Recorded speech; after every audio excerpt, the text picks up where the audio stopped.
বন্ধুরা, গত ক্লাসে আমরা হুইস্টন ব্রিজ নীতি দেখেছিলাম, সেটার সূত্র দেখেছিলাম, আর সেটার কিছু ম্যাথ প্রবলেম নিয়ে আলোচনা করেছিলাম। আজকের ক্লাসে আমরা মিটার ব্রিজ নিয়ে আলোচনা করব। তো মিটার ব্রিজ জিনিসটা আসলে কি? এটা বেসিক্যালি একটা যন্ত্র বলতে পারি আমরা। এটা হুইস্টন ব্রিজ কাজে লাগিয়ে তৈরি একটা সিস্টেম, যার সাহায্যে আমরা অ্যাকচুয়ালি কি করে থাকি, অজানা রোধগুলা নির্ণয় করে থাকি।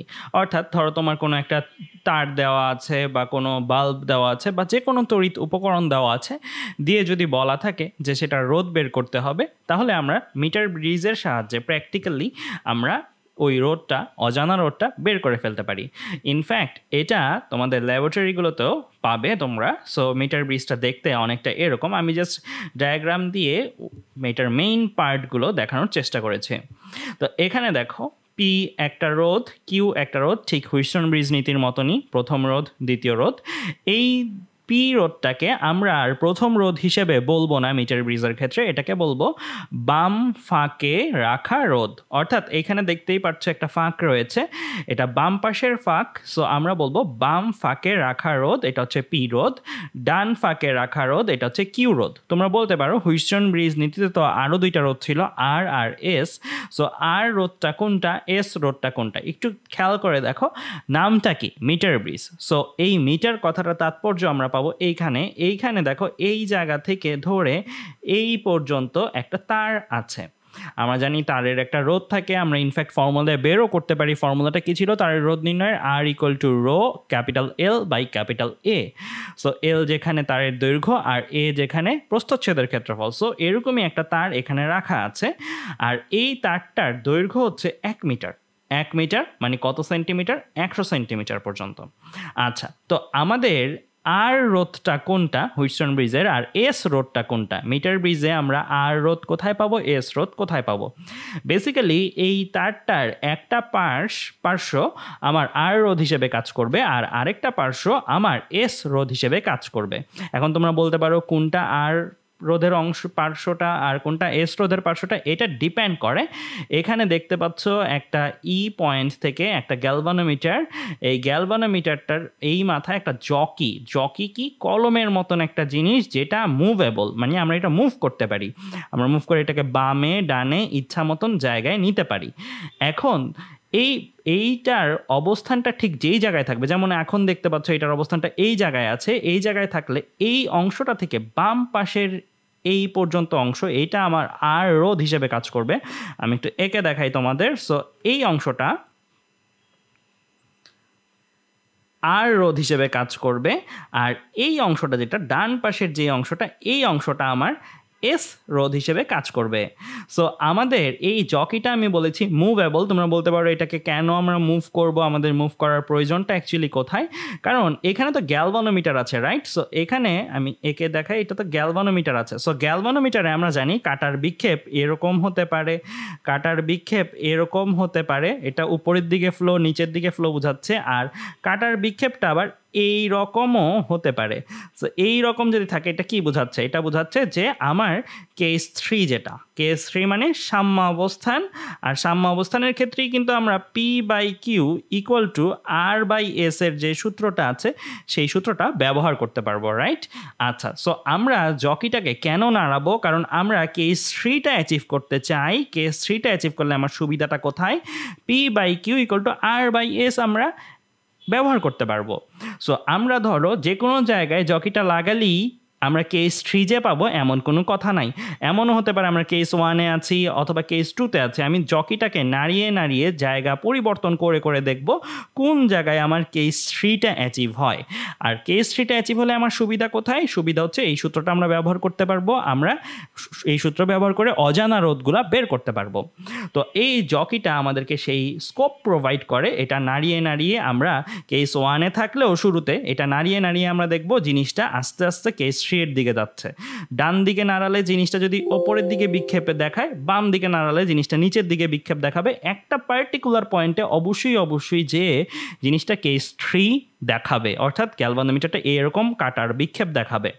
সো আমরা কেন ডান দিকে বা বাম দিকে নিলে জিনিসটার পরিবর্তন হয়? কারণ এইখানে কারেন্টটা যে আসলো, কারেন্টটা এসে এইখানে একটা রোধ ফেস করবে, এইখানে একটা রোধ ফেস করবে, রাইট? কারেন্টটা তো ভাগ হবে, রাইট?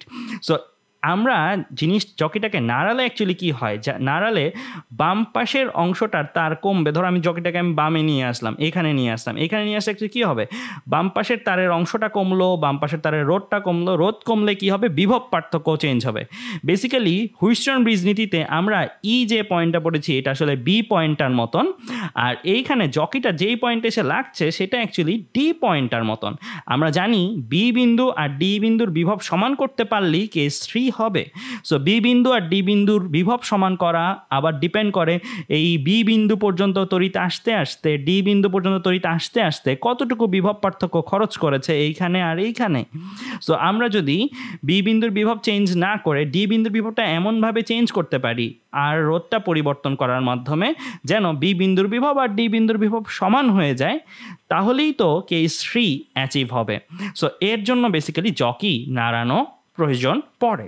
সো আমি ডিপলি একটু বোঝানোর চেষ্টা করলাম অ্যাকচুয়ালি কেন আমাদের জকিটা নাড়ানোর প্রয়োজন পড়ে।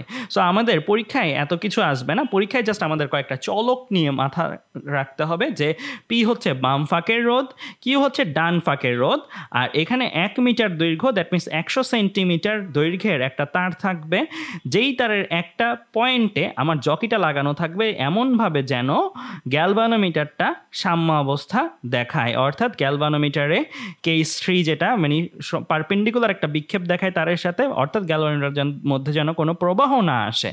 সো জকিটার ওই পজিশন থেকে বাম পাশের অংশটা আমার আর রোধ, আর জকিটার ওই পয়েন্ট থেকে ডান পাশের তারের অংশটার রোধ হচ্ছে আমার এস রোধ। সো এইখানে আবার দুইটা চলক দেওয়া আছে, স্মল এল, আরেকটা আছে 100 মাইনাস স্মল এল। এল বেসিক্যালি সেন্টিমিটারে বাম পাশের তারের দৈর্ঘ্য বোঝায়, দ্যাট মিনস আর রোধ যতটুকু তারের দৈর্ঘ্য নিয়ে হয় সেই দৈর্ঘ্যটা বোঝায় এল, স্মল এল এই প্যারামিটারটা। আর এই প্যারামিটারটার ইউনিট আমরা কি দিব, ইউনিট দিব সেন্টিমিটারে। আর ডান পাশের এই অংশটা আমাদের কি বোঝায়, এই অংশটা বোঝায় আমার এস যে রোধটা গঠিত হচ্ছে, এস রোধ গঠিত হতে কতটুকু তারের দৈর্ঘ্য দরকার সেটা হচ্ছে 100 মাইনাস স্মল এল। 100টা কেন এসেছে সেন্টিমিটার, কারণ এতটুকু যদি এল সেন্টিমিটার হয় পুরাটা 100 সেন্টিমিটার, এটা কত আসবে 100 মাইনাস এল সেন্টিমিটার। তো আমরা এল এর পরিচয়টা এভাবে মাথায় রাখবো, বাম প্রান্ত হতে আমার সাম্যাবস্থার এই বিন্দুটাতে যেহেতু জকি রাখার ফলে সাম্যাবস্থা অর্জিত হয়েছে, বাম প্রান্তটা হতে আমার সাম্য বিন্দু, এই বিন্দুটাকে আমরা কি বলি, যে জায়গায় আমার লেজারটা রাখা আছে এটাকে আমরা বলি সাম্য বিন্দু। সাম্য বিন্দুর দূরত্ব, অর্থাৎ বাম প্রান্ত হতে সাম্য বিন্দুর দূরত্ব, এইটাকে আমরা বলছি স্মল এল। এই যে এই পয়েন্টটা, যেই পয়েন্টটা আমার এখন লেজারটা রাখা আছে, এইটাকে আমরা সাম্য বিন্দু বলতে পারি, ভারসাম্য বিন্দু বলতে পারি, আমরা নিষ্পন্দ বিন্দু বলতে পারি। সো আলটিমেটলি এই পয়েন্টটাকে কিন্তু আমরা অনেকগুলো নামে ডাকতে পারি। এই পয়েন্টটা কিন্তু এই জায়গায় যে হবে তা কিন্তু না, এটা যেইখানে জকিটা রাখার ফলে সাম্যাবস্থান অর্জিত হবে সেই পয়েন্টটার কথা আমি বলছি।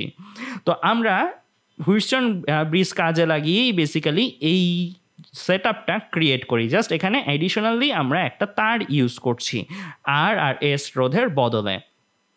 তো আমরা প্রত্যেকটা জিনিসের পরিচয় যদি বলে নিই, যে বিন্দুটার পরিচয় আমি একটু আগেই বলেছি কথার প্রসঙ্গে, নিষ্পন্দ বিন্দু, সাম্য বিন্দু বা ভারসাম্য বিন্দু। পি হচ্ছে বাম ফাঁকের রোধ, এটা বলেছি আমি।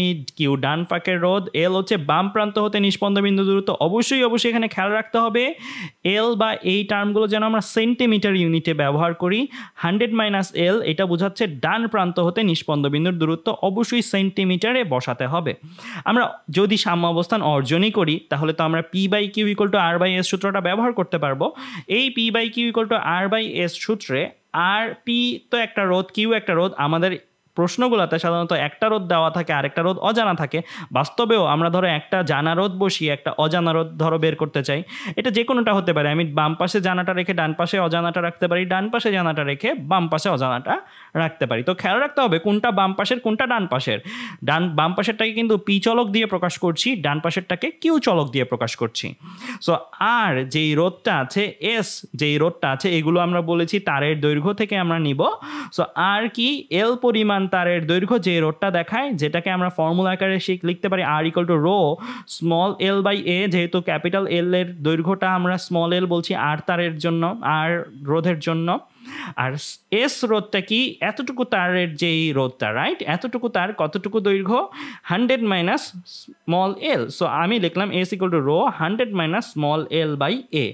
এখানে আমার কি অনুপাতটা দরকার, right. So R by S যদি করি তাহলে এই টার্মগুলো বসিয়ে দিলে দেখো রো রো কাটাকাটি চলে যায়, এ এ কাটাকাটি চলে যায়, কেননা এই তারের যতটুকু প্রস্থ বা যতটুকু মোটা এই তারটা তো ততটুকুই মোটা, একই তার এই পুরো জায়গা জুড়ে রয়েছে। সো আমার রো একই থাকবে, উপাদান একই, এই অংশ আর এই অংশের তারের একই তার, আবার মোটাটাও একই, সো এও একই থাকবে। সো আমার কাটাকাটি চলে যেয়ে আমি আর বাই এস এই অংশটার জায়গায় কি লিখতে পারি না, এল বাই 100 মাইনাস স্মল এল।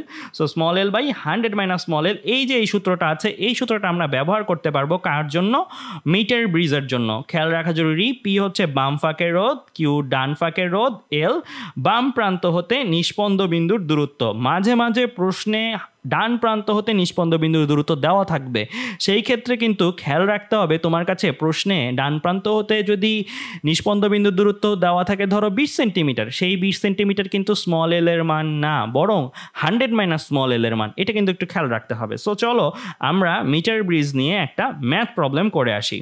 এইখানে দেখো আমাদের কি দেওয়া আছে, আমাদের দেয়া আছে একটি মিটার ব্রিজের ডান প্রান্তে 100 ওহম রোধ এবং বাম প্রান্তে অজ্ঞাত রোধ আছে।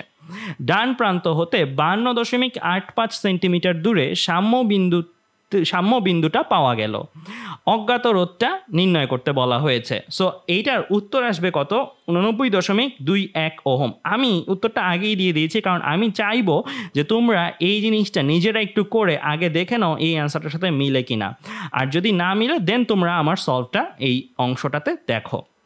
তো আমরা এখানে কি পাচ্ছি অ্যাকচুয়ালি দেখো, এইখানে আমরা পাচ্ছি কি, আমরা পাচ্ছি কিউ এর ভ্যালু পাচ্ছি। কিউ এর ভ্যালুটা আমার কত, ডান প্রান্তের রোধ যেহেতু দেওয়া আছে, ডান ফাঁকের যে অংশের রোধটা দেওয়া আছে, তার মানে আমরা এখানে এই 100 ওহম যে পাচ্ছি এটা কিন্তু কিউ এর মান, ডান ফাঁকের রোধটা। আর বাম প্রান্তের যে রোধটা, যেটাকে আমরা পি রোধ বলি, সেটা কিন্তু আমার অজানা, সেটা কিন্তু আমার বের করতে বলা হয়েছে। দ্যাট মিনস আমি পি বের করবো এই প্রশ্নে, কিউ দেওয়া আছে। ডান প্রান্ত হতে 52.85 সেন্টিমিটার দূরে সাম্যবিন্দু পাওয়া গেল বলে বলা আছে। দ্যাট মিনস এই ভ্যালুটা কি স্মল এল এর মান নাকি 100 মাইনাস স্মল এল এর মান, এটা কিন্তু 100 মাইনাস স্মল এল এর ভ্যালু। সো আমরা 100 মাইনাস স্মল এল পাচ্ছি 52.85 সেন্টিমিটার। সো আমরা যদি এইখানে স্মল এলটা বের করে নিই তাহলে আসবে কত, 47.15 সেন্টিমিটার। তাহলে আমরা কিন্তু সূত্রটাতে চলে গেলে দেখো কিউও জানা আছে, স্মল এলও জানা আছে, 100 মাইনাস স্মল এলও জানা আছে। সো আমরা ভ্যালুগুলো কিন্তু ইজিলি বসিয়ে দিতে পারি। সো ভ্যালুগুলো যদি বসিয়ে দিই পি বাদে বাকিগুলোর, সো পিটাকে আমরা ইজিলি ক্যালকুলেট করে ফেলতে পারবো। আমার আড়াআড়ি গুণন করলাম, আড়াআড়ি গুণন করে পিটাকে এক পাশে করে বাকি সব অন্য পাশে করে দিলেই আমার চলে আসলো 89.21 ওহম। দ্যাট মিনস আমার অজ্ঞাত রোধ যেটা সেটা আমরা পেয়ে গেলাম। সো আমাদের কিন্তু খেয়াল রাখা জরুরি এটাই যে আমাদের ডান প্রান্ত থেকে নিষ্পন্দ বিন্দুর দূরত্ব দেওয়া আছে নাকি বাম প্রান্ত থেকে নিষ্পন্দ বিন্দুর দূরত্ব দেওয়া আছে। এছাড়া মিটার ব্রিজের প্রবলেমগুলো কিন্তু খুবই সিম্পল হয়, তেমন কঠিন হয় না। সো তোমরা অন্যান্য প্রবলেমগুলো করে থাকবে। তো আজ এ পর্যন্তই, ধন্যবাদ সবাইকে।